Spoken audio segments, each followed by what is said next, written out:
మీ business ఏదైనా మీ ఊర్లో promotion చేయాలంటే అది సుమన్ టీవీతోనే సాధ్యం. ఇప్పుడే సంప్రదించండి. నమస్తే, వెల్కమ్ టు సుమన్ టీవీ. ఉమ్మడి నిజామాబాద్ జిల్లా వరప్రదాయని నిజాం సాగర్ ప్రాజెక్టు నిండుకుండలా మారింది. 2 నుంచి 3 రోజులుగా కురుస్తున్న భారీ వర్షాలకు చాలా వరకు నీటి మట్టం అనేది పెరిగింది. సో ఏదైతే గంగమ్మ తల్లికి పూజలు చేసి నీటిని వదిలేశారు బాన్స్వాడ ఎమ్మెల్యే అయినటువంటి పోచారం శ్రీనివాస్ రెడ్డి. నిజాం సాగర్ పూర్తి స్థాయి నీటి మట్టం 1405 అడుగులు కాగా ప్రస్తుతం 1403.60 అడుగుల మేర నీరు ఉంది.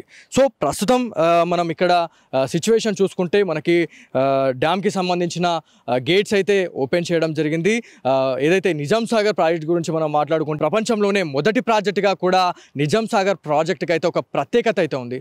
సో ఈ 2 నుంచి 3 రోజులుగా కురుస్తున్న భారీ వర్షాలకు ఏదైతే డ్యామ్ అంతా నిండిపోయిన తర్వాతనే ఈ గేట్స్ అయితే ఓపెన్ చేశామని చెప్పేసి ప్రాజెక్ట్ ఇంజనీర్ అయితే చెప్పడం జరిగింది. సో ఇప్పటికే బాన్స్వాడ ఎమ్మెల్యే పోచారం శ్రీనివాస్ రెడ్డి కూడా రైతులకు ఒక ఆదేశాలు అయితే జారీ చేయడం జరిగింది.